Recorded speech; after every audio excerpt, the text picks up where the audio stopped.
Hello guys, welcome to my channel. I'm Mine and today I am going to tell you about my experience about Erasmus in Slovenia. Let's start the video. So actually this was just like a random video, kind of like a random video. I was thinking about to do it but I wasn't sure when and I was like, okay, today is the day and I'm just doing it.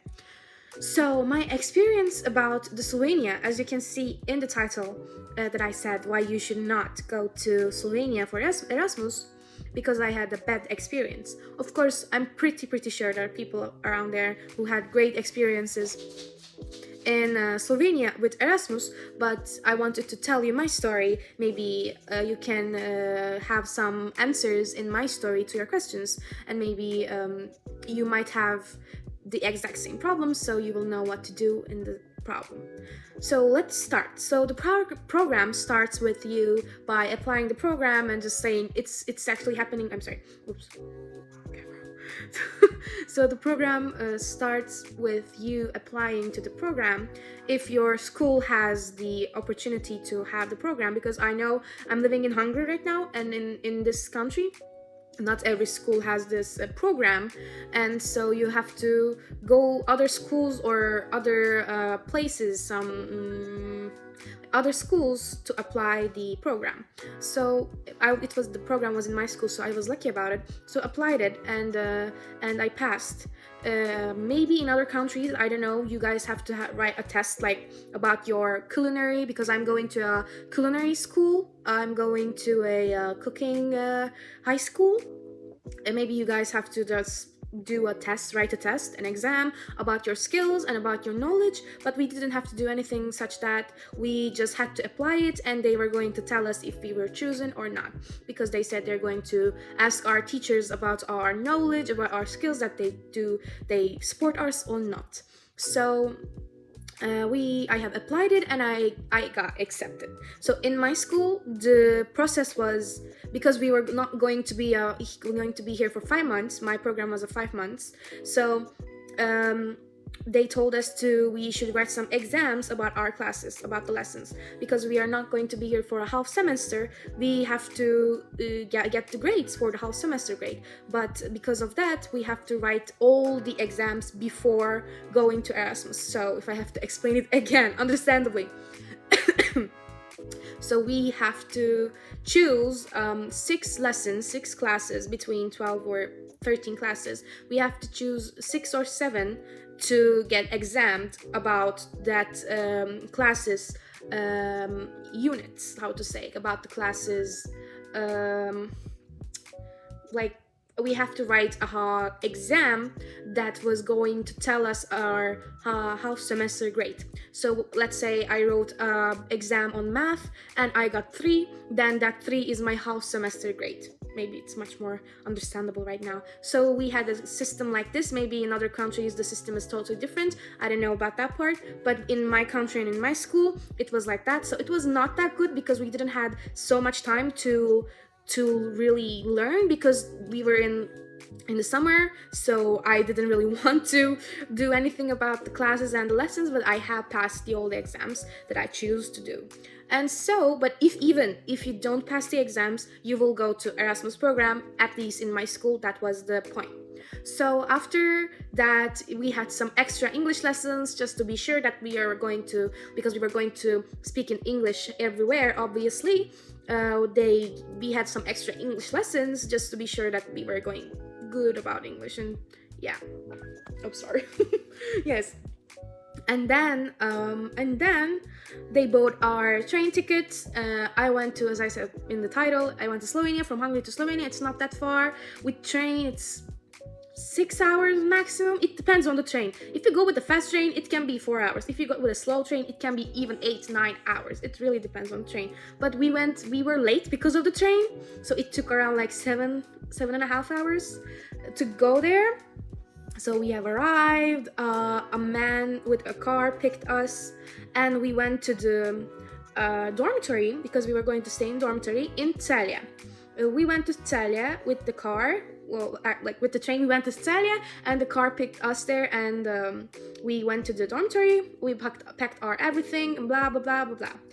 So the problem starts here because I didn't really tell you the things that have been told us, but because that's the point. So you will have coordinators. You will have a coordinator in your home country, so here in your school, and you will have another coordinator in the country that you're going for the Erasmus program. So you will have two coordinators. My coordinator, my home coordinator, as I should say, told us that we were going to have meals every day, which are already paid, and we were going to eat in the dormitories for free. So we go there, we go to canteen, and we just get the food somehow. I don't know how, and we just eat. And the next day, I go to that Slovenia coordinator, and I ask her. There was like the chef was like, oh, should I give you food or not? So I ask her, like, we can eat, right? So that's what our home coordinator told us. It's free for here, right? And she was like, no, it is not free. She said, Slovenian coordinator said, we have sent the money back to your school. Don't you know about it? I was like, no, I'm supposed to eat free. And I immediately contacted with my Hungarian coordinator, and she said, oh yeah, yes, that's right, we got the money back, I'm going to send you right now. And she sent me money. It was around 250 euros just for a month, for every day for a meal, for every day for a month, 250 euros. Yes. And yeah, oh my god, my nose is itching, oh my god. Okay. So yeah, maybe the problem was solved, kind of, but this was something that was unusual for me because that wasn't what was told to us. And because I forgot it, just to tell you, you will get a scholarship. I found the word. You will get a scholarship. The amount you're going to get is really depends on your school and what country you're going. It depends on that. You will get a scholarship. I got 2,500 euros for a scholarship for 5 months, and plus 250 euros for the first month, as I told you, for the meals. So that's what I got. So of course 250 wasn't really enough for 1 month because food wasn't that really cheap. Actually, most people say it's a cheap country, but it is actually not that cheap, I would say, because we had Italian friends there who were attending Erasmus program like us, and they were saying everything is much cheaper in Italy. And I was like, oh really? Like, because we are living in Hungary. In Hungary, the currency is not euro, it's forint. So it actually, when you change forint to euro, everything is much expensive for us. Yeah, etc. That's it. Let's keep up with the story. So that's how some of the things have started. So after that, we had Italia, because the first month is always the month that you just go see the country, you go to, I don't know, some picnics, some, I don't know, bicycle roads, I don't know, you just have fun in the first month, and the second month you start the working. So they told us we were going to start working in Ljubljana, which is the capital city of Slovenia. So they told us we were going to move to Ljubljana and we were going to work there. The good thing is we had the opportunity to have an interview with the companies. There were 3 places, a hotel and 2 restaurants.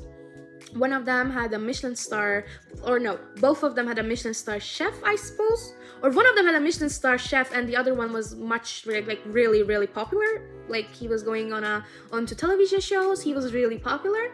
So like the places that we were going to work was like top quality.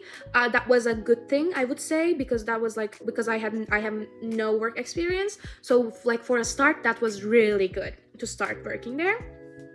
But this was just the good part. And then we had interviews with all of the restaurants, all of the companies, and our Slovenian coordinator told us that we should tell her where we want to go. And then I told her I want to go to hotel because I just felt much more happier. I don't know, I felt much positive energy there. So that's why I told her I want to go to hotel, and I told this 100 times minimum, for real.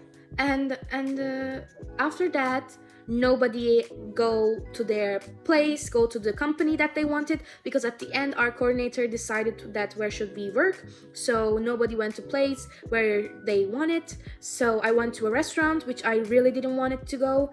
Actually, it was the Michelin star chef one. and the bad experience, like the baddest part of my life, maybe not life, like it was really really bad to be there, to work there. So while I was editing the video, I decided to do the video as part 1 and part 2, because as much as I can see, the video is too long.